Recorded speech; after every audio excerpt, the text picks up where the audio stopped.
ज्ञानञ्जनशलाकया चक्षुरुन्मिलितं येन तस्मै श्रीगुरुवे नमो नमः। नमोऽयं विष्णुपादाय कृष्णप्रेष्ठाय भूतले श्रीमते भक्तिवेदान्त स्वामिनिति नामिने। नमस्ते सरस्वती देवी गौरवाणी प्रचारिणे निर्विशेष शून्यवादी पाश्चात्यदेशतारिणे। नमो महावदन्नाय कृष्ण प्रेम प्रदायते कृष्णाय कृष्ण चैतन्य नाम्ने गौरतिष्ठे नमो नमः। नीलाचल निवासाय नित्याय परमात्मने बलभद्रा सुभद्राभ्यां जगन्नाथाय ते नमो नमः। जय श्री कृष्ण चैतन्य प्रभु नित्यानंद श्री अद्वैत गदाधर श्रीवासादि श्री गौरभक्तवृंद। हरे कृष्ण कृष्ण कृष्ण हरे हरे, हरे राम राम राम हरे हरे। ओम नमो भगवते वासुदेवाय। ओम नमो भगवते वासुदेवाय। ओम नमो भगवते वासुदेवाय।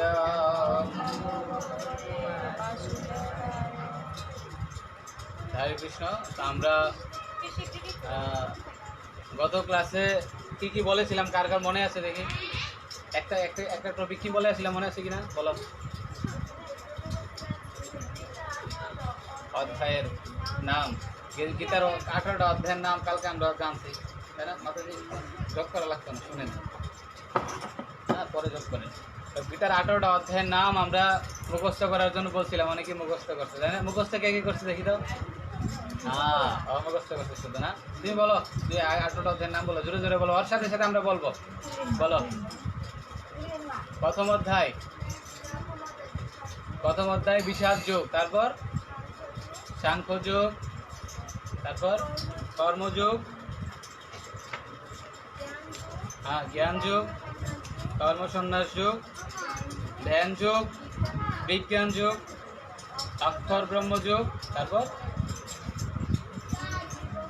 রাজগুচ্ছ যোগ, তারপর বিভূতি যুগ, তারপর বিশ্বরূপ দর্শন যোগ, তারপর ভক্তি যোগ, প্রকৃতি পুরুষ বিবেক যোগ, তারপরে হচ্ছে চতুর্দশ অধ্যায় হচ্ছে গুণত্রয় বিভাগ যোগ, পঞ্চদশ অধ্যায় হচ্ছে পুরুষোত্তম যোগ, আর ষোড়শ অধ্যায় হচ্ছে দৈবাসুর সম্পদ বিভাগ যোগ, সপ্তদশ অধ্যায় হচ্ছে শ্রদ্ধাতয় বিভাগ যোগ, আর অষ্টদশ হচ্ছে মোক্ষ যোগ। কি যোগ? এই হচ্ছে গীতার 18টা অধ্যায়। গীতার কি? তারপরে আমরা বলেছিলাম কৃষ্ণ যে ভগবান, তার কিছু শাস্ত্রীয় যুক্তি দিয়েছিলাম। কি দিয়েছিলাম? আপনারা সবাই মানছেন? কি কি মনে আছিল যে কৃষ্ণ যে ভগবান, কি কেন কৃষ্ণ ভগবান? কারণ কি? হরে কৃষ্ণ, কথা বলি না। কৃষ্ণ কি করেছিল? ওই যে দ্রৌপদীকে এবং পঞ্চপাণ্ডবদের কার অভিশাপ থেকে রক্ষা করেছিল? দুর্বাসা ঋষি আসছিল না? বলছিলাম না, দুর্বাসা ঋষি আসছিল 10,000 শিষ্য নিয়ে। কয় হাজার? আর তাদের ভোজন করানোর জন্য বলছিল, কিন্তু তারা ভিক্ষুক মানুষ, এতজনকে ভোজন করাবে কিভাবে? কিন্তু তার কাছে, দ্রৌপদীর কাছে কি ছিল? একটা অক্ষয় পাত্র ছিল। কি পাত্র ছিল? অক্ষয় পাত্র ছিল। সবাই মনে রাখতে হবে, শুধু শুনে গেলাম বলে গেলাম লাভ হইও না, এগুলো কি করতে হবে? মনে রাখতে হবে। অক্ষয় পাত্র ছিল। ওই অক্ষয় পাত্রে ইচ্ছে করলে আপনি হাজার হাজার লোকে রান্না করতে পারবেন এক মুহূর্তে। কিন্তু শর্ত ছিল। কি শর্ত? যে দ্রৌপদী যতক্ষণ পর্যন্ত না খাবে, দ্রৌপদী যদি খেয়ে ফেলে তখন সেই দিনের জন্য আরও অক্ষয় পাত্র কাজ করবে না। কাজ করবে? তারপরে কি করলো? কিন্তু ওই দিন তো দ্রৌপদী খেয়ে ফেলছিল। দ্রৌপদী কি করে ফেলছিল? ওই অক্ষয় পাত্র সেদিন আর কাজ করছিল না। এখন যদি অক্ষয় পাত্র কাজ করছে না, তখন হরি বল, শুনতেছেন? মানে এগুলো মনে রাখতে হবে তো। মানে বলতেছি আমি, আপনারা যদি না মনে রাখেন তাহলে এগুলো বলার অর্থ থাকবো? আপনাদের মনে রাখতে হবে এগুলো। তখন কি হলো, সেই কৃষ্ণ তখন চলে আসলো। কৃষ্ণ তখন সেই একটা অন্ন ছিল, সে একটা অন্ন খেয়ে ফেললো। আর যখন খেলো সাথে সাথে সে 10,000 শিষ্য, দুর্বাসা মুনি এবং এই পৃথিবীতে যত জীব আছে সমস্ত জীবের পেট ভরে গেল। সমস্ত জীবের কি হয়ে গেল? কি হয়ে গেল? কথা বলতে হবে তো, আপনারা কথা বলেন না কেন? কথা বলতে পারেন না আপনারা? পারেন না? সমস্ত জীবের পেট ভরে গেল। যখন কৃষ্ণ একটা অন্ন খেলো, কৃষ্ণের যখন পেট ভরে গেছে সাথে সাথে সমস্ত জীবের পেট ভরে গেছে। সাথে সাথে কি হলো? সমস্ত জীবের কি হলো? পেট ভরে গেছে। তাহলে এখান থেকে আমরা কি বুঝতে পাই, যদি কৃষ্ণকে কেউ একবার সন্তুষ্ট করতে পারে তাহলে এই পৃথিবীর সবাই কি হয়ে যাবে? সন্তুষ্ট। দেবতারাও সন্তুষ্ট হয়ে যাবে। দেবতারা কি হয়ে যাবে? এই জন্য বলছে পরাশর মুনি, বসো বসো, এখানে বসো, বসো, কথা বলো না। এই পরাশর মুনি উনি বলছে যে ভগবানের সংজ্ঞা দিছে যে যার মধ্যে সর্ব ঐশ্বর্য, 6টা ঐশ্বর্য আছে, তিনি ভগবান। কয়টা ঐশ্বর্য? 6টা ঐশ্বর্য। 6টা ঐশ্বর্য যার মধ্যে আছে তাকে বলা হয় ভগবান। কারণ কি, যার মধ্যে, যার কাছে বল আছে তাকে কি বলা হয়? বলবান। কি বলা হয়? যার বল আছে তাকে কি বলা হয়? যার শক্তি আছে তাকে কি বলা হয়? শক্তিমান। শক্তিমান না? শক্তিমান। তাহলে যার বল আছে তাকে বলবান বলা হয়। আর ভগবান, যার ভগ আছে তাকে বলা হয় ভগবান। যার কি আছে? ভগ আছে তাকে কি বলা হয়?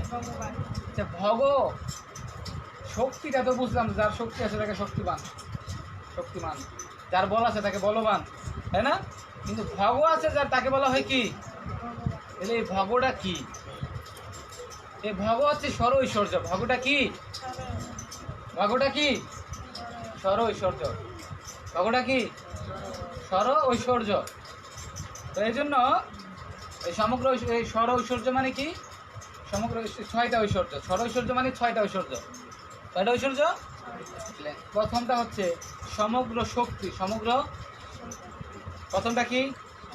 সমগ্র শক্তি। তারপর হচ্ছে সমগ্র সৌন্দর্য, সমগ্র, সমগ্র যশ, সমগ্র যশ। তারপর হচ্ছে সমগ্র বৈরাগ্য, সমগ্র কি? তারপরে হচ্ছে সমগ্র জ্ঞান, সমগ্র কি? জ্ঞান। এভাবে 6টা ঐশ্বর্য আছে। কয়টা ঐশ্বর্য? এই 6টা ঐশ্বর্য কার মধ্যে আছে আমরা প্রমাণ করবো যে একমাত্র কৃষ্ণের কাছেই সেই 6টা ঐশ্বর্য আছে। কারোর কাছে একটা ঐশ্বর্য থাকতে পারে কিন্তু 6টা ঐশ্বর্য নাই। কারোর কাছে অনেক সম্পদ থাকতে পারে কিন্তু দেখতে ভালো না। দেখতে ভালো, তাহলে সে কৃষ্ণের কাছে সব কিছু আছে। কৃষ্ণের কাছে কি আছে? তাহলে প্রথম হচ্ছে তার কাছে সমগ্র শক্তি আছে। কার আছে? কৃষ্ণের কাছে কি আছে? কি আছে? তাহলে দেখেন কিভাবে আমরা বুঝতে পারি সমগ্র শক্তি আছে। কৃষ্ণের যখন 7 বছর, কয় বছর? তিনি কি করেছিলেন? গোবর্ধন 22 কিলোমিটার, 22 কিলোমিটার গোবর্ধন পর্বত তিনি এই বাম হাতের ছোট আঙ্গুলে, কানা আঙ্গুলে কি করছিল? কনিষ্ঠ আঙ্গুলে সেই 7 দিন 7 রাত্র সে 22 কিলোমিটার পর্বত পাহাড় 7 দিন 7 রাত্র ধরে রাখছিল। এই পৃথিবীতে কোনো কেউ পারবো? হ্যাঁ, কেউ পারবে? তাহলে তিনি 7 দিন 7 রাত্র সে গিরি গোবর্ধন পর্বত 22 কিলোমিটার পর্বত তিনি ধরে রাখছেন 7 বছর বয়সে। কয় বছর বয়সে? তাহলে তিনি, তার মধ্যে সমগ্র শক্তি আছে কিনা? আছে কিনা? আর গীতায় বলছে সমগ্র বলবানের বল হচ্ছে আমি। সমগ্র বলবানের কি? এই যে আপনি যে বল, আপনি যে বলবান, আপনি যে এত শক্তি প্রাপ্ত হয়েছেন, কার দ্বারা? কে শক্তি দিচ্ছে? কে শক্তি দিচ্ছে? ভগবান শক্তি দিচ্ছে। বলছে জীবের ইচ্ছাই জীব কুঠি বাঞ্ছা করে, কৃষ্ণের ইচ্ছা বিনা গাছের পাতা নাহি নড়ে। আমি ইচ্ছা করতেছি যে আমি এটা করে ফেলবো, আমি এটা করে ফেলবো, আমি অনেক অনেক টাকা ইনকাম করব, কিন্তু এত এত টাকা ইনকাম করে ফেলছেন, কি দিয়ে দিব? একটা এমন একটা রোগ দিয়ে দিব, শেষ। কি আপনি এত টাকা ইনকাম করে লাভ হবে তখন? একটা রোগ দিয়ে দিব, আপনি তখন শেষ। কি বুঝতেছেন? এই জন্য এই যে ভগবানের শক্তিতে আমরা কি ভগবান যখন আপনাকে শক্তি না দিবে তখন আপনি কি করতে পারবেন না, কিছুই করতে পারবেন না। পারবেন আপনি? হচ্ছে এক মোহাম্মদ আলী এরকম বক্সিং ছিল, বক্সার। সে কি করতো, বক্সিং মানে একজন আরেকজনের সাথে এরকম কুস্তি করে না, এই বক্সিং ফাইট। সে এত শক্তি ছিল কিন্তু শেষ পর্যায়ে সে 4 কাপটা উঠাইতে তার ক্ষমতা নেই, শক্তি ছিল না, 4 কাপটা উঠাইতে পারে না। কিন্তু এক সময় কি করছিল সে, হ্যাঁ, বড় বড় শক্তিশালী ব্যক্তিদের তিনি পরাজিত করছেন মারপিট করে, বুঝতে পারছেন? কিন্তু এক সময় সে 4 কাপ উঠাইতে পারে না। আমরা এখান থেকে বুঝতে পারি কি, কৃষ্ণ যাকে শক্তি দিবে সেই শক্তিমান। কৃষ্ণ হচ্ছে সমগ্র শক্তির উৎস, সমগ্র শক্তির কি? কৃষ্ণ বলছে অহং সর্বস্ব প্রভাব মত্ত সঙ্গ প্রবর্ততে। হে অর্জুন, সমস্ত কিছু আমার থেকে সৃষ্টি হয়েছে, আমার শক্তির ফলেই সমস্ত কিছু কি হয়েছে। তাহলে সমস্ত শক্তির উৎসকে, তাহলে কৃষ্ণ কি 1 নাম্বার কি? কৃষ্ণ হচ্ছে সমগ্র শক্তি কার মধ্যে আছে? সমগ্র শক্তি কার মধ্যে আছে? প্রথম হচ্ছে শক্তি, সমগ্র শক্তি আছে কৃষ্ণের মধ্যে। কি আছে মনে রাখবেন? প্রথম 1 নাম্বার কি? সমগ্র শক্তি হচ্ছে কৃষ্ণের কাছে। 2 নাম্বার হচ্ছে যশ। 2 নাম্বার কি? যশ মানে কি? যশ কথাটাতে কি বোঝায়? মাতাজি যশ কি? যশ দিয়ে কি বোঝায়? যশ জানেন না? যশ যেমন কি দেখেন এই লোকটা, হ্যাঁ, যশ হচ্ছে এমন একটা শব্দ যে সে তার অনেক গুণে গুণান্বিত, তার যশমান, মানে তার কথা চারোদিকে ছড়িয়ে পড়ছে। সে এতই ভালো একজন লোক, তার কথা চারোদিকে কি হয়ে গেছে? ছড়িয়ে গেছে। সবাই তাকে এক নামে চিনে, তাকে বলা হয় যশমান। কি বলা হয়? আচ্ছা, এখন দেখেন তো, এমন কেউ আছে যারা কৃষ্ণকে চিনে না? এমন কেউ আছে যে কৃষ্ণকে চিনে না? কৃষ্ণকে চিনেন কিনা আপনারা? কৃষ্ণ চিনে না? আচ্ছা, কৃষ্ণরে কিন্তু সবাই, আচ্ছা এই যে শেখ হাসিনারে কয়জন চিনে? বাংলাদেশের লোকেরা চিনে, ভারতের অনেকেই চিনে না, চিনে ভারতবর্ষের অনেকেই চিনে না, কিন্তু কৃষ্ণরে কিন্তু বাংলাদেশের সবাই চিনে। কি চিনে কিনা? আমার মুসলিমরাও চিনে, তাই না? এই হিন্দুদের ভগবান হচ্ছে কৃষ্ণ, চিনে কিনা? তো দেখুন, কৃষ্ণের যশ হচ্ছে সমগ্র দিকে ছড়িয়ে আছে। এজন্য আমাদের শাস্ত্রে কৃষ্ণকে বলা হয়েছে উত্তম শ্লোক। কি বলা হয়? উত্তম শ্লোক, মানে উত্তম শ্লোক দ্বারা যিনি বন্দিত হয়, যাকে উত্তম শ্লোক দ্বারা যার গুণকীর্তন করা হয়, তাকে বলা হয় উত্তম শ্লোক। তাকে কি বলা হয়? হরে কৃষ্ণ বলেন। তো এজন্য বলা হয়েছে যে কৃষ্ণ বলছেন যে এই সমস্ত বিশ্বের সমস্ত কিছু এক একটা পদার্থ দ্বারা তৈরি হয়েছে। কি দ্বারা তৈরি হয়েছে? পদার্থ। আর এই পদার্থগুলোকে যদি আমি ভাঙি, তাহলে আমি কি পাবো? পরমাণু পাবো। কি পাবো? হ্যাঁ, এই পদার্থগুলোকে ভাঙলে আমরা পরমাণু পাবো। ওই পরমাণুটাকে যদি আমরা ভাঙি তাহলে কি পাবো? ইলেকট্রন, প্রোটন, নিউট্রন, এই অণুগুলো পাবো। তো বলছে এই ইলেকট্রন, প্রোটন, নিউট্রন, এই পরমাণুগুলো গণনা করা সম্ভব, কিন্তু কৃষ্ণের মহিমা কীর্তন করা সম্ভব না। কৃষ্ণের এত মহিমা, অনন্তকাল ধরে কেউ যদি কৃষ্ণের গুণমহিমা কীর্তন করে, তার গুণমহিমা কি হবে না? শেষ হবে না। শেষ হবে? অনন্ত শেষ। বুঝতে পারছেন? বলরামের আরেকটা নাম হচ্ছে অনন্ত শেষ। মানে ভগবান যেটার মধ্যে ঘুমিয়ে থাকেন, যে সাপের উপরে, এই সাপের অনন্ত মুখ। কয় মুখ? বনে শেষ করা যাবে না, অনন্ত মুখ।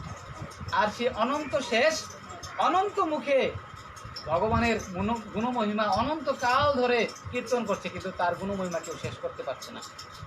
শেষ করতে পারছে? শেষ করা যাবে না। এজন্য এক কবি বলেছে, এই পৃথিবীর সমস্ত গাছপালা যদি কলম হয়, কি হয়? এই পৃথিবীর যত গাছপালা আছে, সমস্ত গাছগুলো যদি কলম হয়, আর সমুদ্রের পানি যদি কলমের কালি হয়, বুঝতে পারছেন? এই পৃথিবীর গাছগুলো যদি কলম হয়, আর সমুদ্রের জল যদি কলমের কালি হয়, আর আকাশ যদি খাতা হয়, কি হয়? আকাশ যদি খাতা হয়, আর আপনি যদি এই পৃথিবীর যত লোক আছে সবাই যদি লেখা শুরু করে, তবু কৃষ্ণের গুণ মহিমা কীর্তন করে শেষ করা যাবে যাবে কারণ কৃষ্ণের অনেক মহিমা।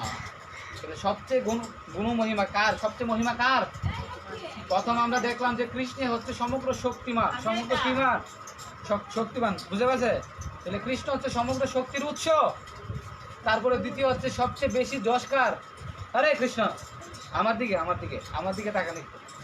যদিও আমি দেখতে সুন্দর না, কিন্তু আমার দিকে তাকে থাকতে দেখতে, বুঝা গেছে? তাহলে কি বলছি যে কৃষ্ণ হচ্ছে সমগ্র যশবান। সবচেয়ে বেশি যশ কার? সবচেয়ে বেশি শক্তি হচ্ছে কৃষ্ণের, সবচেয়ে বেশি যশ হচ্ছে কৃষ্ণের। তারপরে হচ্ছে সবচেয়ে বেশি সম্পদ কার? কৃষ্ণের সবচেয়ে বেশি সম্পদ নেই? হ্যাঁ, সারা পৃথিবী কার? কৃষ্ণের। এই যে মাতাজি কিন্তু অনেক দূরে, বেটি লেখাপড়া না করলে কি, না জানলে কি হচ্ছে?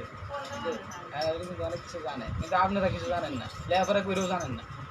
ভাবিব না, জানতে হবে। ভগবানের কথা জানলে তাহলে ভগবানের প্রতি প্রেম বাড়বো। কিন্তু আপনাদের না আসছি প্রভু কইতেছে কয়ে যাক, প্রভুর কথা প্রভু কয়ে যাক। হ্যাঁ, কিন্তু শুনতেছেন যে শোনাটা আপনারা মনে রাখতে হইব।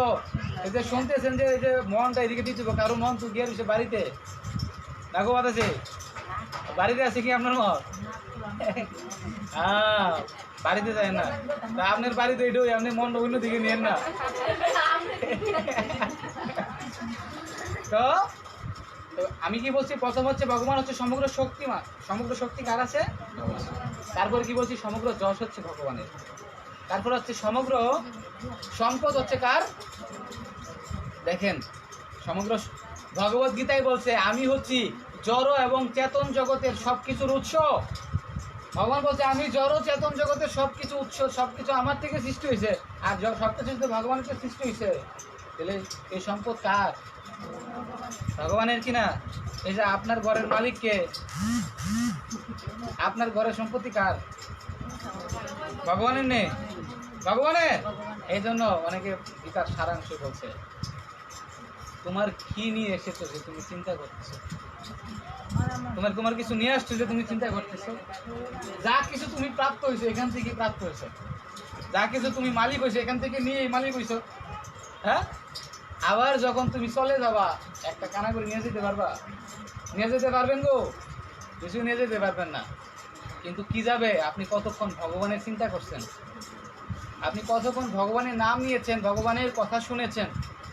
এই ভগবত গীতার ক্লাসে কত সময় আপনি মনোযোগ সহকারে শুনছেন, এগুলো কিন্তু দেখতেছে।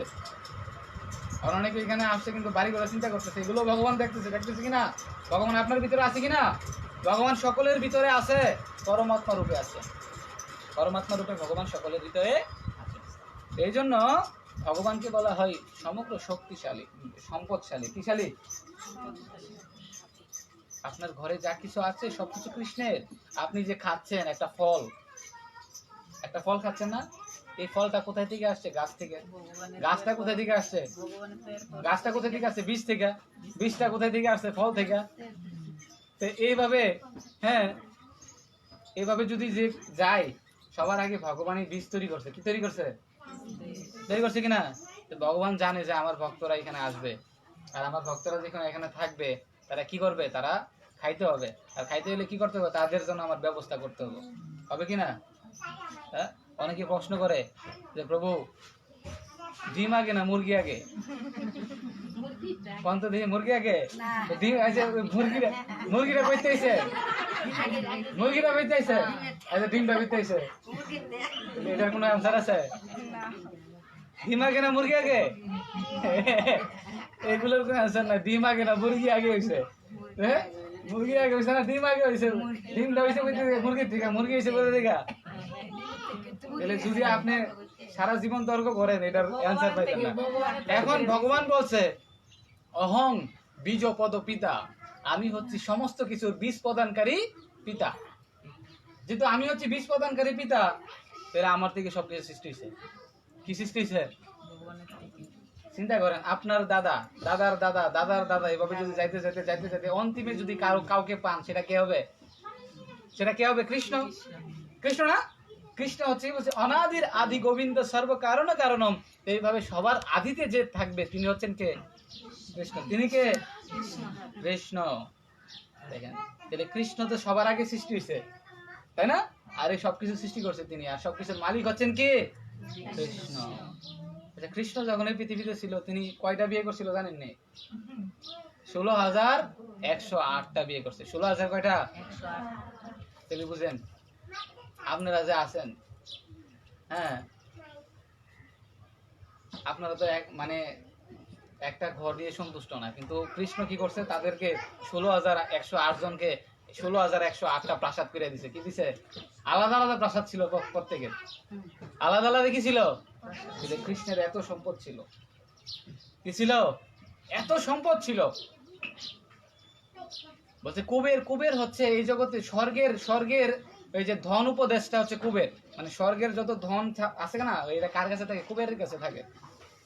সে কুবের ভগবানের সামনে, ভগবান শ্রীকৃষ্ণের সামনে যখন যায় তখন সে লজ্জিত হয়ে যায়। কৃষ্ণ তুমি এত ধনশালী, এত সম্পদশালী, ওই তোমার ধনের সামনে তো আমার কিছুই নাই, তোমার ধন সম্পদের সামনে তো আমার কিছুই নাই। স্বর্গের দেবতা পর্যন্ত লজ্জিত হয়ে যায়। তাহলে কৃষ্ণ হচ্ছে সমগ্র সম্পদশালী। সমগ্র কি? সমগ্র সম্পদের মালিক হচ্ছে কে? তাহলে আমি প্রথম বলছি কি? কৃষ্ণ হচ্ছে সমগ্র শক্তিমান। তারপরে কৃষ্ণ হচ্ছে সমগ্র যশপতি। সমগ্র যশ হচ্ছে কার? কৃষ্ণের। এখন বললাম কি সমগ্র শক্তি হচ্ছে কার? কৃষ্ণের। আর এখন হচ্ছে আরেকটা হচ্ছে সমগ্র বৈরাগ্য। সমগ্র কি? বৈরাগ্য। আচ্ছা, বৈরাগ্য কি? বৈরাগ্য কথাটার অর্থ কি জানেন? বৈরাগ্য কথাটার অর্থ কি জানেন না? মনে করেন যে আপনার অনেক অনেক কোটি কোটি টাকা, কিন্তু আপনি আপনার বাড়িঘর ছেড়ে আপনি বনে চলে গেছেন, এই যে ত্যাগ করে গেছেন, এটা হচ্ছে বৈরাগ্যতার প্রমাণ। কি আপনারা কেউ যাইবেন কেন কোটি কোটি দিয়ে ফালাইয়া বাড়িটা? তাহলে চিন্তা করছেন, তা আমরা কিন্তু বৈরাগ্যমান হবো না। ওই 10টা টাকা যদি হাতে, ওই যে প্রভু মাতাজি যেটা কইছে যে 10টা টাকা ফেরে গেলে আমরা খুঁজে যাই যে কোথায় পড়ছে, তাই না? আমরা চিন্তায় রাত্রে ঘুম ধরে না, 10টা টাকা শেষ, ঘুম ধরে না রাত্রে। আর কৃষ্ণ কি করছে জানেন? এত সম্পত্তি, এত সবকিছু ছেড়ে কি করছে? কৃষ্ণ কত শক্তিমান, কত ঐশ্বর্যের মালিক, কিন্তু কি করছে কৃষ্ণ? কুরুক্ষেত্রের যুদ্ধে তিনি অর্জুনের রথের ড্রাইভার হয়ে গেছে। কি হয়েছে? ড্রাইভার কইছে অর্জুনটা, কইতেছে অর্জুন তোমার রথটা আমি চালামো। তাহলে বুঝতে পারছেন যিনি এত ক্ষমতার মালিক সে কইতেছে আমি তোমার রথের ড্রাইভার হমো। কি হমো? আপনারা হইতে পারবেন না। আপনারা যদি কয় যে আপনার একটা সর্বনিম্ন সেবা করতে পারবেন, আপনাদের এখানে অনুষ্ঠান হয় না? অনুষ্ঠানে তো সবাই কন যে আমি বড় বড় সেবাটা করবো, এটা করবো, সেটা করবো। কেউ তো কন না যে না আমি ওই থালাগুলারে নিয়ে আসে জায়গাটা পরিষ্কার করে দেবো, হ্যাঁ আমি ঝাড়ু দিয়ে দেবো, এইগুলা ছোট হয়ে যাবো, কি দেবো। কিন্তু কৃষ্ণ কি করছে জানেন? একবার হস্তিনাপুরে যুধিষ্ঠির মহারাজ যজ্ঞ করছে। কি করছে? এখানে যজ্ঞ করছে, আর এই রাজসহ যজ্ঞের মধ্যে সবাইকে সবার সেবা বুঝাই দিছে। কি দিছে? সবাইকে সবার সেবা বুঝিয়ে দিছে। আর কৃষ্ণ কি করছে? এই কোন কথা নাই, তোমরা মিটিং করতেছ? কৃষ্ণ সবাইকে সবার সেবা বুঝিয়ে দিছে। যখন সবাই সেবা পাইছে যে আমি এটা করবো। অনুষ্ঠান হইলে থাকে না আপনাদের এলাকায়, অনুষ্ঠান হইলে বলে না একজন বাজার করবে, হ্যাঁ, একজন এই অতিথিদের স্বাগত জানাবে, একজন সার্ভিস করবে, একজন রান্না করবে, এরকম অনুষ্ঠান হয় না? আর সেই যজ্ঞের মধ্যেও সেবা হয়ে গেছে যে যুধিষ্ঠির মহারাজ আপনি এই সেবাটা করবেন, হ্যাঁ, অর্জুন তুমি এটা করবে, ভীম তুমি এটা করবে। সবাইকে সবার সেবা দিয়ে দিচ্ছে, কিন্তু কৃষ্ণের কোনো সেবা নাই। তখন কৃষ্ণ বলতেছে মহারাজ আপনি আমাকে এই সেবাটা দেন, যাতে করে এই যত গেস্ট আসবে, যত অতিথিবৃন্দরা আসবে, সবার চরণ যাতে আমি ধোয়া দিতে পারি, সবার চরণ যাতে আমি নিজের হাতে ধোয়া দিতে পারি, সেই সেবাটা আমাকে দেন। আর ভগবান কি করে দিছে? যত ব্রাহ্মণ বৈষ্ণব আসছে সকলের পা ভগবান স্বয়ং নিজের হাতে ধোয়া দিছে। তাহলে দেখেন ভগবান তিনি অনন্ত বিশ্ব ব্রহ্মাণ্ডের মালিক, যার শক্তিতে আপনি শক্তিমান। আর সেই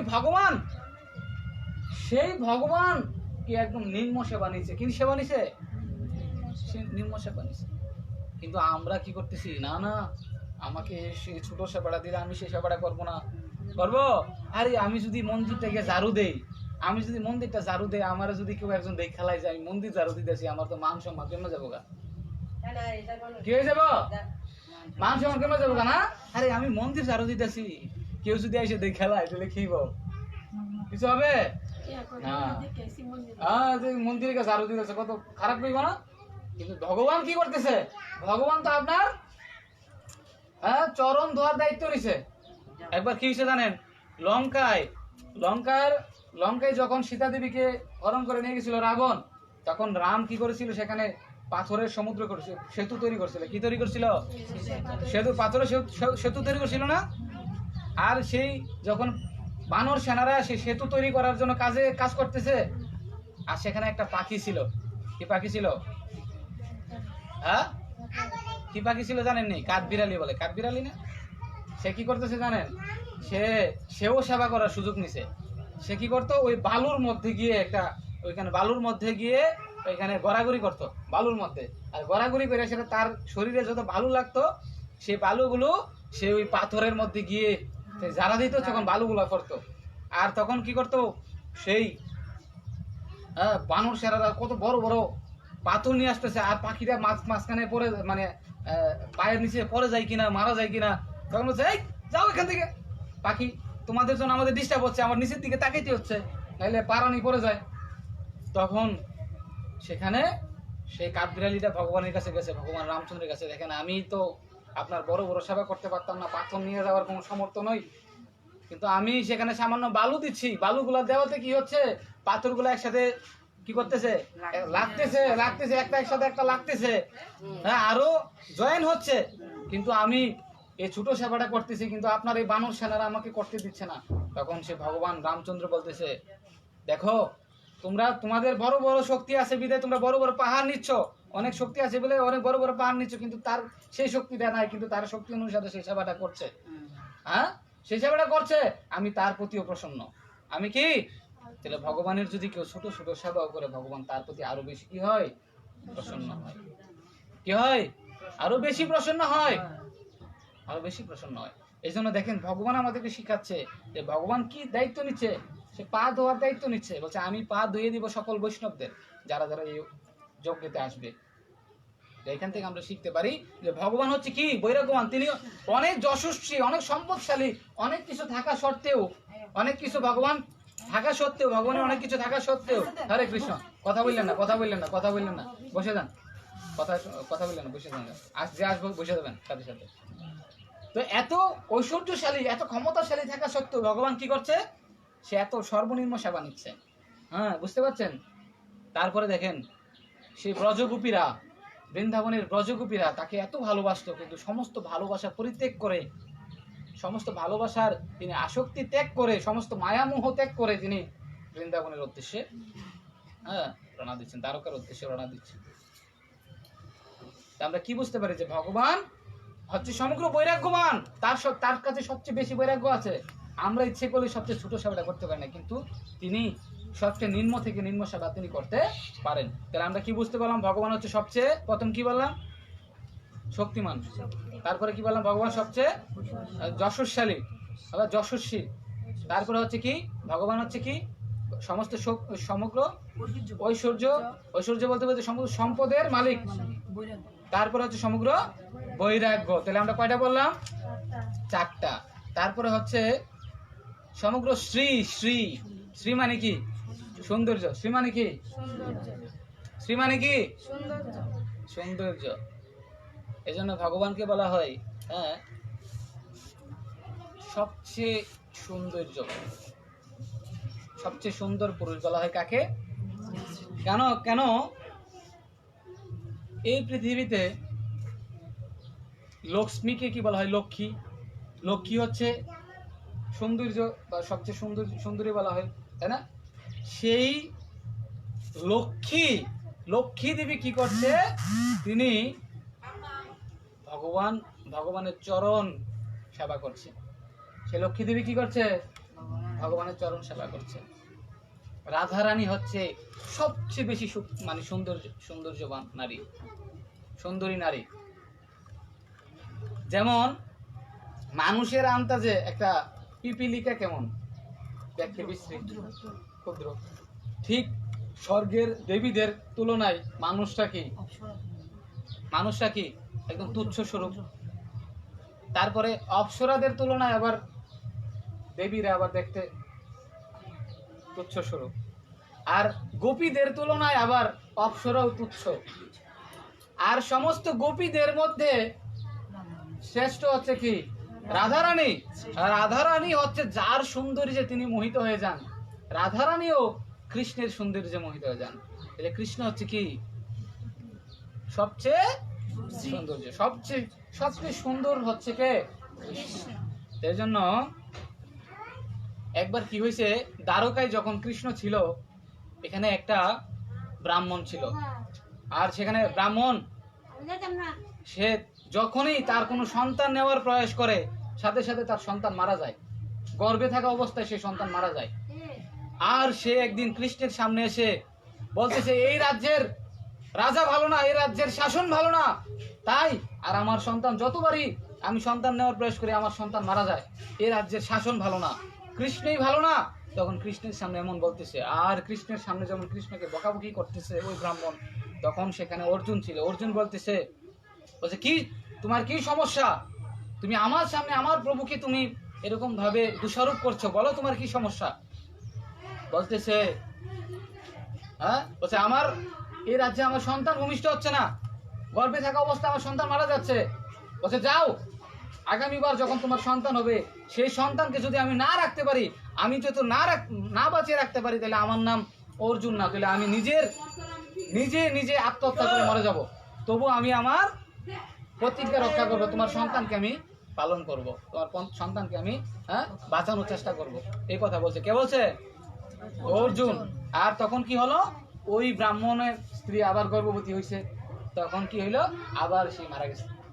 কি হয়েছে তখন? কি অর্জুনকে কি করতে হবে? আত্মহত্যা করতে হবে। ওই ব্রাহ্মণ বলতেছে এখন কি করে? অর্জুন আত্মহত্যা করে। তখন কৃষ্ণ বলতেছে দাঁড়াও, তুমি আত্মহত্যা করো না।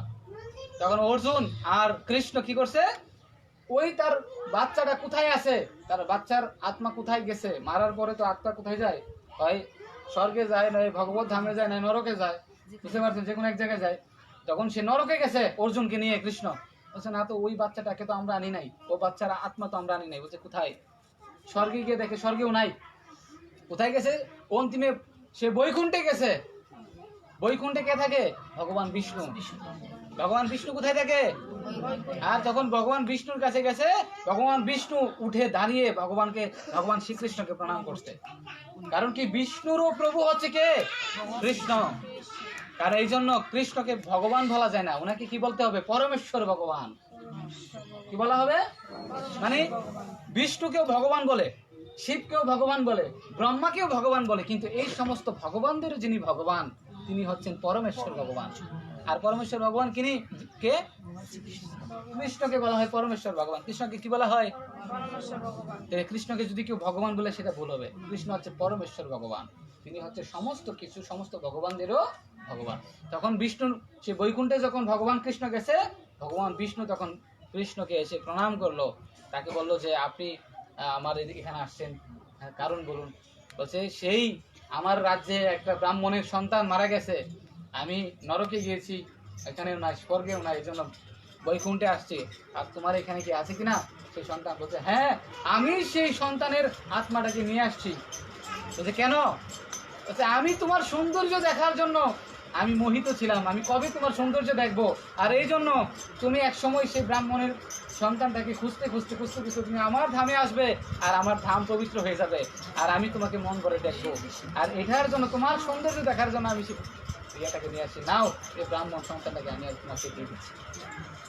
দেখেন, ভগবান বিষ্ণু যার সৌন্দর্য দেখার জন্য লালায়িত, যার সৌন্দর্য দেখার জন্য লালায়িত, তিনি কে? সমগ্র সবকিছুর সৌন্দর্যের উৎস হচ্ছে কে? কৃষ্ণ। সবকিছু সৌন্দর্য হচ্ছে কি? তাহলে কৃষ্ণ কি? তাহলে আমার কয়টা হলো? 5টা হয়ে গেল নাকি?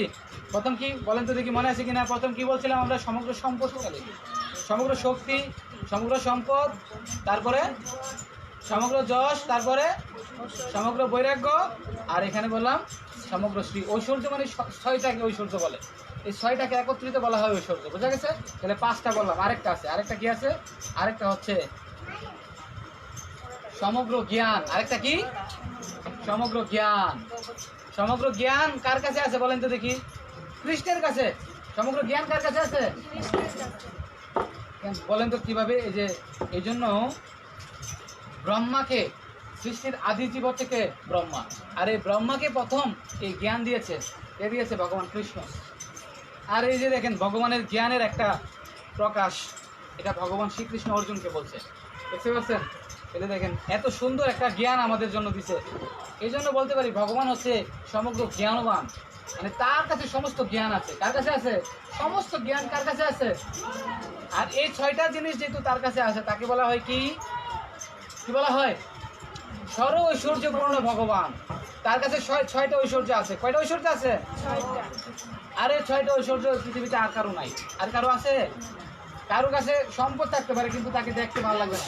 এই কার কাছে সম্পদ থাকতে পারে কিন্তু দেখতে ভালো না। কিন্তু কারো কাছে আবার কি আছে? হ্যাঁ, দেখতে সুন্দর কিন্তু কেউ, বুঝতে পারছেন?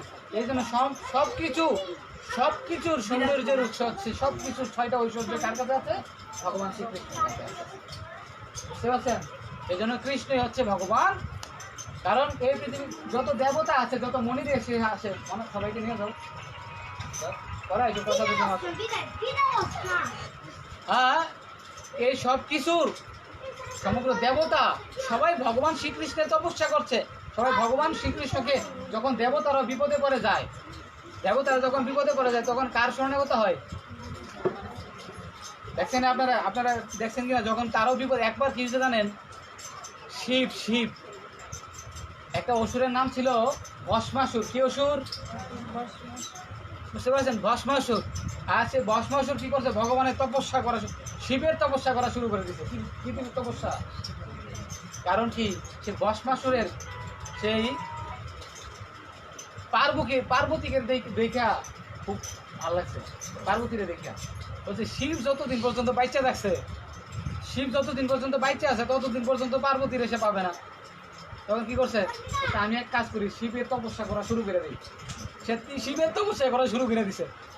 আর শিব তোর প্রতি সন্তুষ্ট হয়ে যায়, আশুতোষ বলা হয় ওকে। তখন শিব ওই অসুরের সামনে এসে বলতেছে, বলো তুমি কি চাও? বলছে আমি এমন একটা বর চাই যাতে আমার এই হাতটা যার মাথাতে রাখি সে যাতে ভস্ম হয়ে যায়। কি হয়ে যায়?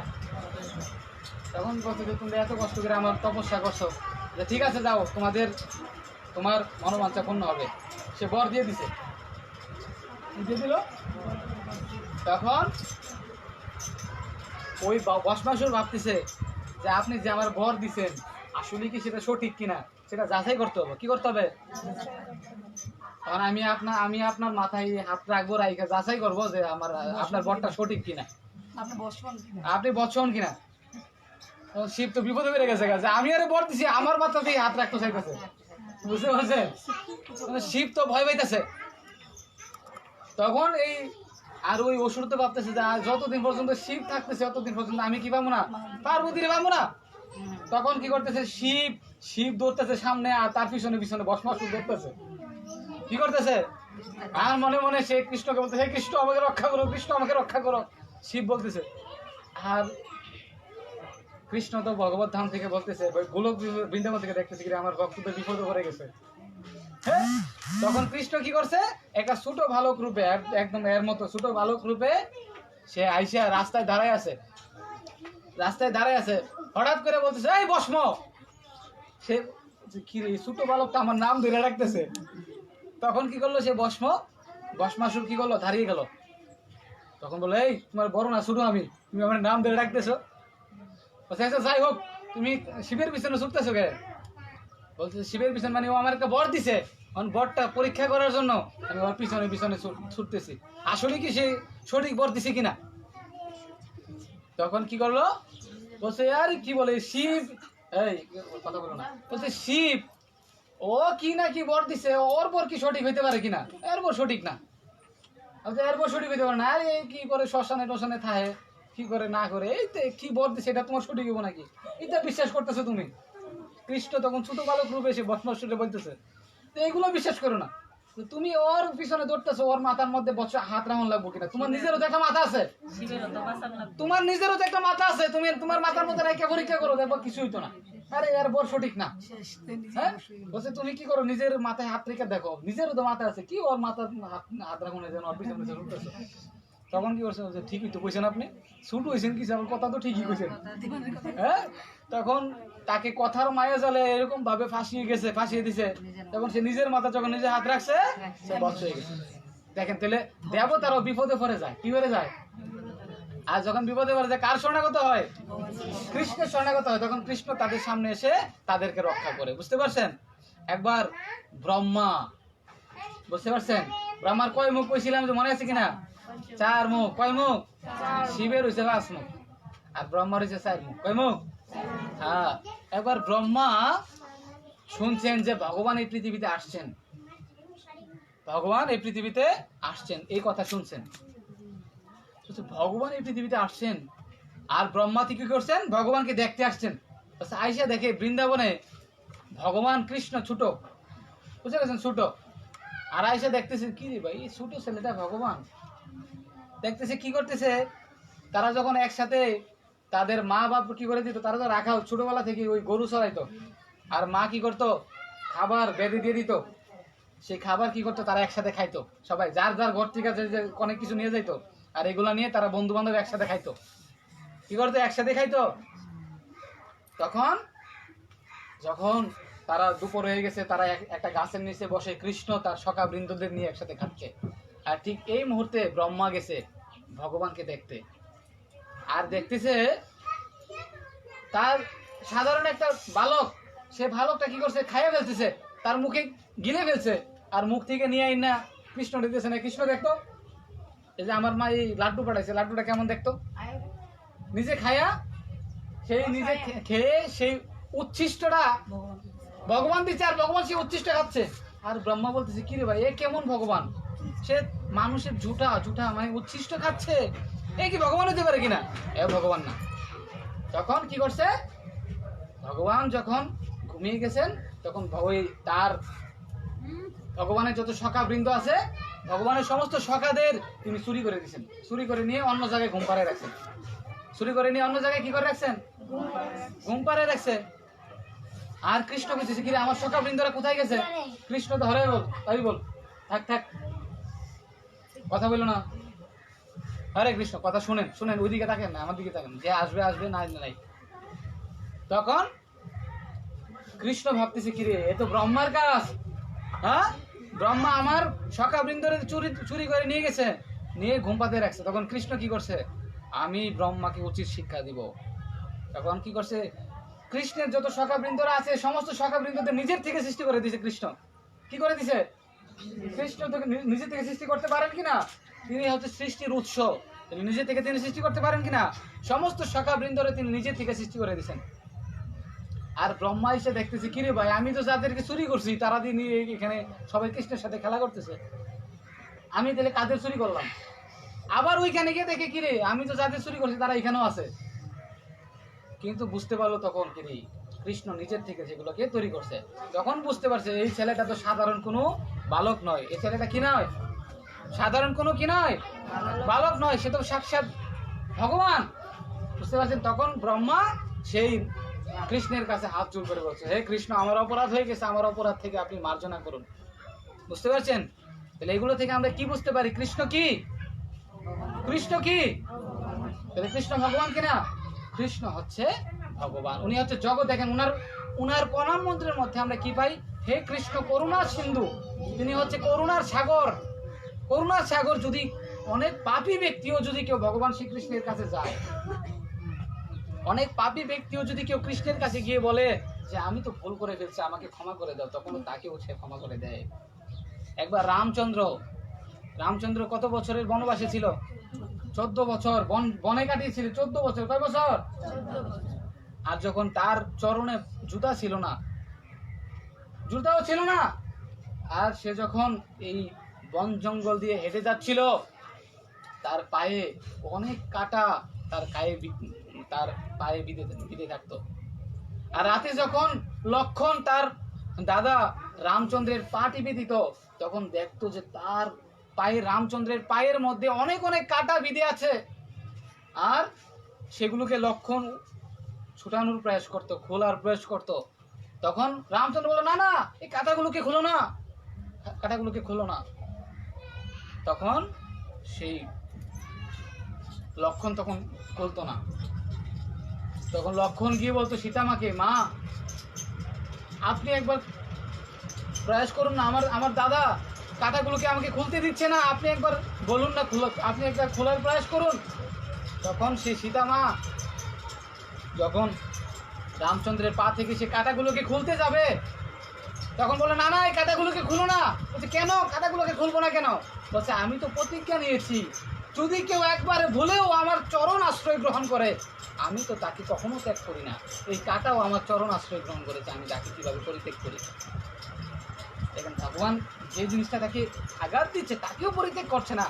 তাহলে আমরা যদি ভগবানের কাছে প্রার্থনা করে বলি, হে কৃষ্ণ, আমরা তোমার ভক্ত হতে চাই, তুমি আমাদেরকে গ্রহণ করো, এভাবে যদি তার কাছে প্রার্থনা করি, তিনি কি আমাদের প্রার্থনা শুনবেন না? অবশ্যই শুনবেন। কিন্তু আমরা ঠিক মতো প্রার্থনা করছি না। কারণ এই প্রার্থনা যদি আমরা করতে চাই, তাহলে আমরা প্রতিনিয়ত এই গীতার ক্লাস করতে হবে। কী করতে হবে বুঝতে পারছেন? আমরা আগামী ক্লাস থেকে গীতাতে প্রবেশ করব। গীতাতে প্রবেশ করতে হলে যে জিনিসগুলো আপনাদের দরকার, সেই জিনিসগুলো আমরা এতক্ষণ আলোচনা করলাম। কারণ কৃষ্ণের কথা যদি কেউ না শুনে, মানে কৃষ্ণ যে ভগবান সেটা যদি আমরা না মানি, তাহলে কৃষ্ণ যে ভগবান সেটা যদি আমরা নাই বিশ্বাস করি, তাহলে কৃষ্ণের কথাগুলো আমরা বিশ্বাস করব। আরে উনি যা বলতেছে, উনি তো মিথ্যা কথা বলতে পারেন, কী করতে পারেন? মিথ্যা কথা কী করতে পারেন? বলতে পারেন। এই জন্য কৃষ্ণকে আমরা ভগবান মানতে হবে। কারণ গীতার মাহাত্ম্যে বলছে, একম শাস্ত্র দেবকী পুত্র গীতম, একো দেবকী পুত্র এব। বলছে এই কলিযুগের মানুষদের জন্য একটাই শাস্ত্র, সেটা কি?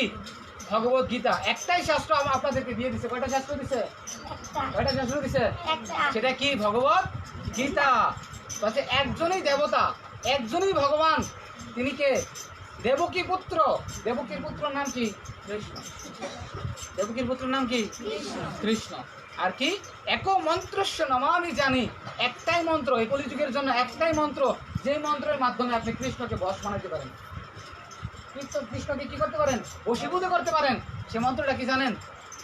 হরে কৃষ্ণ কৃষ্ণ কৃষ্ণ হরে হরে, হরে রাম রাম রাম হরে হরে। এই মন্ত্রের মাধ্যমে আপনি কৃষ্ণকে বশ বানাতে পারেন। বুঝা গেছে? যেমন কি জানেন, একটা ঘুড়ি, কে ঘুড়ি উড়াইছেন? আপনারা ঘুড়ি উড়াইছেন না? কে ঘুড়ি উড়াইছেন না? মনে নাই মনে না? হ্যাঁ, ছোটোর সময় উড়াইছেন না? যখন ঘুড়ি যখন আকাশে থাকে, এই ঘুড়িটাকে কিসের মাধ্যমে কন্ট্রোল করে? সুতার মাধ্যমে না? সুতার মাধ্যমে কন্ট্রোল করে না? সুতার দিয়ে আমি যদি এইভাবে টান দিই, সামনে আসবে, যদি আবার সুতাটা ছেড়ে দেয়, তখন কী করবে? এই ঘুড়ি হচ্ছে কৃষ্ণ। ঘুড়িটা কি? কৃষ্ণ। আর আপনি সেই ঘুড়িটাকে উড়াচ্ছেন, কার মাধ্যমে উড়াচ্ছেন? সুতার মাধ্যমে। সুতাটা হচ্ছে হরিনাম। সুতাটা কি? আপনি যখন সুতাটার মাধ্যমে ঘুড়িটাকে কন্ট্রোল করা যায়, ঠিক আপনি হরিনামের মাধ্যমে কৃষ্ণকে কন্ট্রোল করতে পারবেন। কি করতে পারবেন? হরে কৃষ্ণ কৃষ্ণ কৃষ্ণ হরে হরে, হরে রাম রাম রাম হরে হরে। কেউ যদি এই মন্ত্রের মাধ্যমে কৃষ্ণকে বশীভূত করতে পারে, কৃষ্ণকে তার পুত্র হিসেবে গ্রহণ করতে পারে, কৃষ্ণকে তার পিতার স্থান দিতে পারে, কৃষ্ণকে তার স্বামী হিসেবে স্থান দিতে পারে, বুঝতে পারছেন? কৃষ্ণ সন্তুষ্ট হয়ে যাবে এই মন্ত্রের মাধ্যমে। কোন মন্ত্রের মাধ্যমে?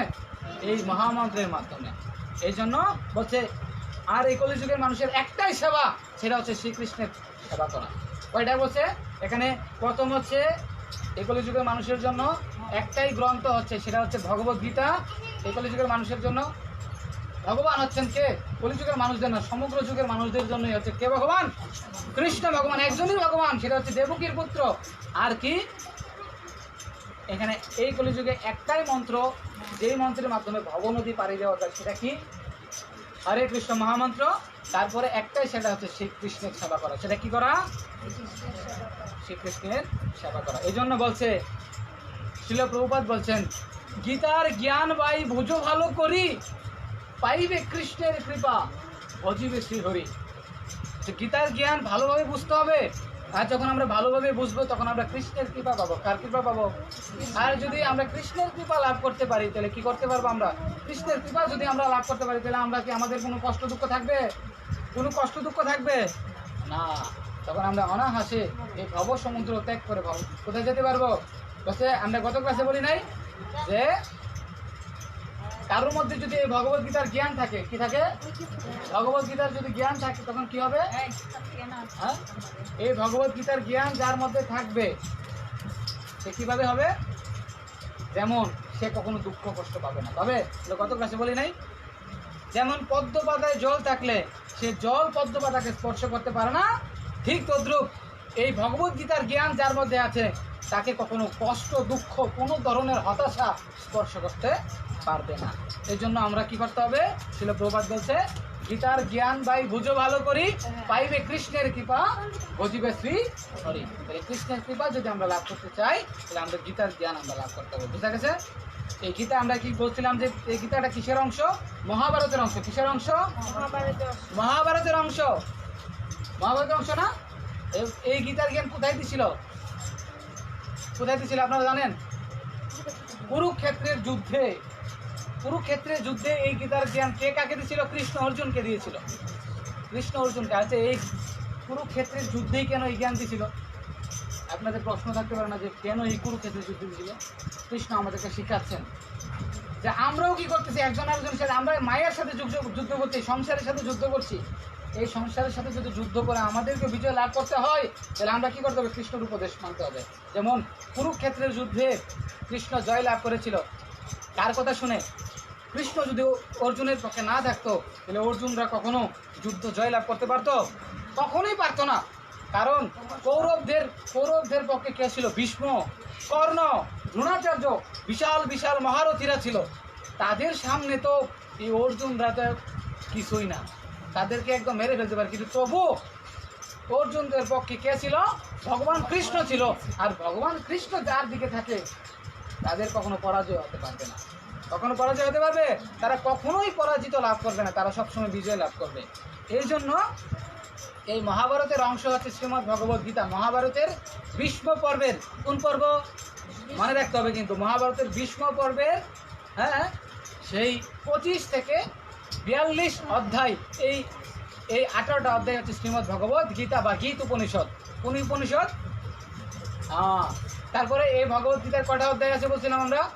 18টা অধ্যায়। এই 18টা অধ্যায়কে 3 দিয়ে ভাগ দিলে কত হয়? 3 × 18 6। তাহলে প্রথম 6টা অধ্যায় এই ভগবত গীতাটাকে আবার 3টা শতকে ভাগ করছে। কয়টা শতকে? 3টা শতক। আপনারা মনে রাখবেন। এই জন্য বলতেছিলাম আপনারা যারা স্টুডেন্ট আছে তারা খাতা কলম নিয়ে আসতে হবে বলছি। কারণ আপনারা এদিকে একদিনের জন্য এখানে বলতেছেন যে এই গান বেশি দিন থাকবে না কিন্তু মাথায়। এই জন্য কী করতে হবে? সেগুলোকে মনে রাখার জন্য আপনারা লিখে রাখতে পারেন। বুঝতে পারছেন? তাহলে এই যে 3টা শতকে শ্রীমদ্ ভগবত গীতাটাকে ভাগ করছে। প্রথম 6টা অধ্যায়, প্রথম 6টা অধ্যায়কে বলা হয় কোন শতক? কর্ম শতক। কি শতক? তাহলে প্রথম 6টা অধ্যায়, 1 অধ্যায় থেকে 6 অধ্যায় কর্ম শতক। কোন শতক? তারপরে 7 অধ্যায় থেকে 12 অধ্যায় কোন শতক? ভক্তি শতক। কোন শতক? আর 13 অধ্যায় থেকে 18 অধ্যায় বলে জ্ঞান শতক। কি শতক? মন থাকবো? কি আমি বলো কি বলছি? প্রথম 6টা অধ্যায় কোন শতক?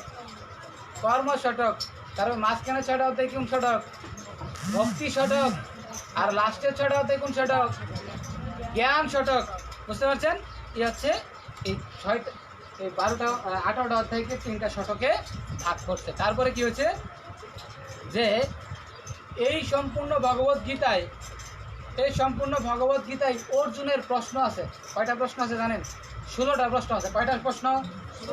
16টা প্রশ্ন আছে অর্জুনের। কয়টা প্রশ্ন আছে? 16টা।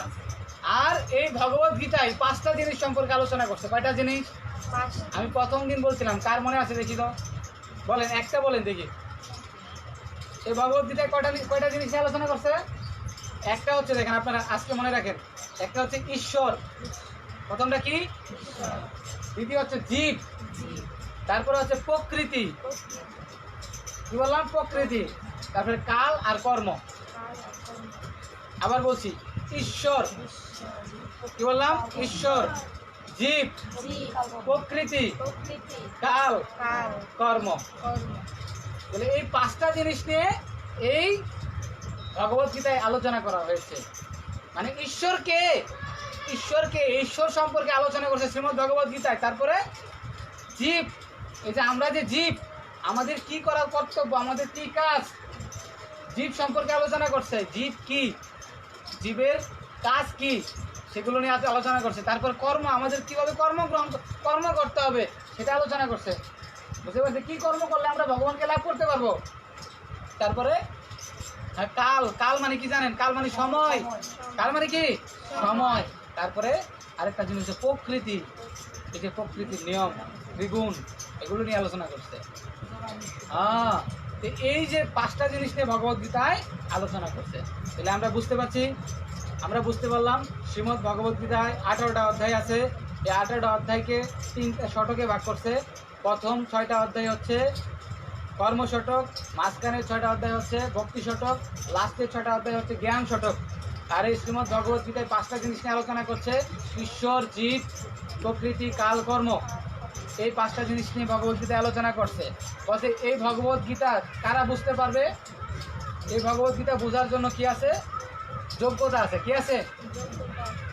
কিভাবে পড়তে হবে শ্রীমদ্ ভগবত গীতা? দেখেন, ভগবত গীতা পড়তে হবে সূক্ষ্মাতি সূক্ষ্ম বিবেক বিবেচনাপূর্বক। কি করতে হবে?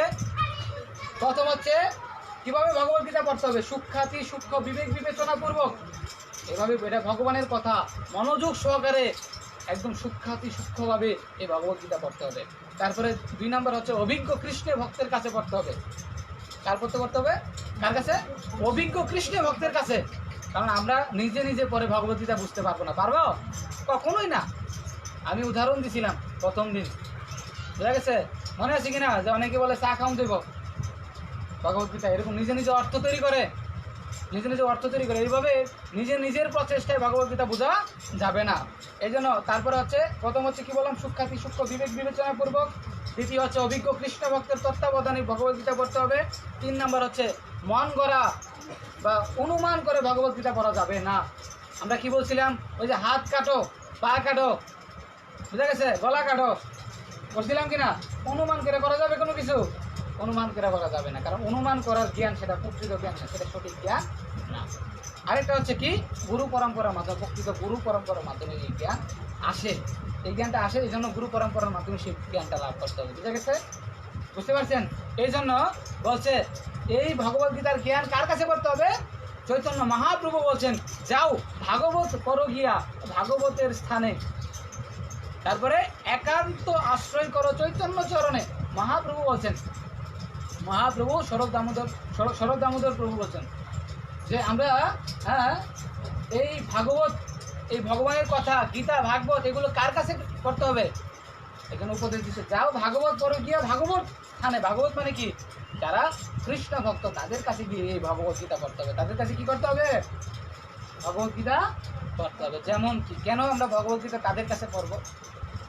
কেউ ডাক্তার হতে গেলে কি করতে হয়? তাদেরকে মেডিকেলে পড়তে হয় নাকি? মেডিকেলে পড়তে হয় কিনা? মেডিকেলে না পড়লে সে ডাক্তার হইতে পারবো? ঠিক তদ্রুপ এখন ডাক্তার হইতে গেলে যেমন তাকে মেডিকেলে যাইতে হবে, ওই টিচারদের আনুগত্যে এই ডাক্তারি বিদ্যা পড়তে হবে। ঠিক কেউ যদি এই ভগবদ্গীতা পড়তে চায়, কেউ যদি সাধু হতে চায়, কেউ যদি ভগবদ্গীতার জ্ঞান বুঝতে চায়, তাকেও কি করতে হবে? তাকেও কোনো না কোনো শিক্ষকের আনুগত্য স্বীকার করে সেই শিক্ষকের তত্ত্বাবধানে সে ভগবদ্গীতা পড়তে হবে, নাহলে সে বুঝতে পারবে না। বুঝতে পারবে? কারণ এটা হচ্ছে একটা বিজ্ঞান। এটা কি? এটা একটা বিজ্ঞান। এখানে বিজ্ঞান যুগ আছে। এটা এই ভগবদ্গীতার হচ্ছে একটা বিজ্ঞান। তাই এই বিজ্ঞান আমরা যখন বুঝতে পারবো, কখন বুঝতে পারবো? যখন আমরা কাউকে, কোনো টিচারের আনুগত্যে ভগবদ্গীতা পড়বো। বুঝতে পারছেন আপনারা? হ্যাঁ, আগামী ক্লাসে আমরা এই ভগবদ্গীতা সম্পর্কে বিস্তারিতভাবে আলোচনা করব। যাক, আজকে আমরা যেগুলো বললাম সেগুলো আপনারা মনে রাখতে হবে। সেগুলো যে আমাকে এসে বলতে হবে যে গত ক্লাসে স্যার এগুলো আলোচনা করছেন। বলতে পারবেন কিনা? মনে রাখলে মনে থাকা যায় না, এক দুটা মনে রাখা যাবে না যে তবু আপনি এগুলো আলোচনা করছিলেন। পারবেন কিনা? তাহলে আমি জিজ্ঞাসা করবো যে আপনারা দেখবো যে আপনারা মনে রাখেন কিনা। এই যে মাতাজি অনেক কিছু জানে, মাতাজি থাকলে আরও প্রতিটা ক্লাসে যদি থাকেন উনি আরেক অনেক কিছু জানতে পারবেন, আরও অনেক কিছু থাকতে হবে। হরে কৃষ্ণ। তাহলে আমরা আগামী ক্লাসে জানবো। সকলে দুই হাত উপরে তুলুন। জয় শ্রীকৃষ্ণ চৈতন্য প্রভু নিত্যানন্দ শ্রী দ্বৈত গদাধর শিবাসাদি গৌর ভক্তবৃন্দ। হরে কৃষ্ণ কৃষ্ণ কৃষ্ণ হরে হরে, হরে রাম রাম রাম হরে হরে। জয় পরমেশ্বর ভগবান।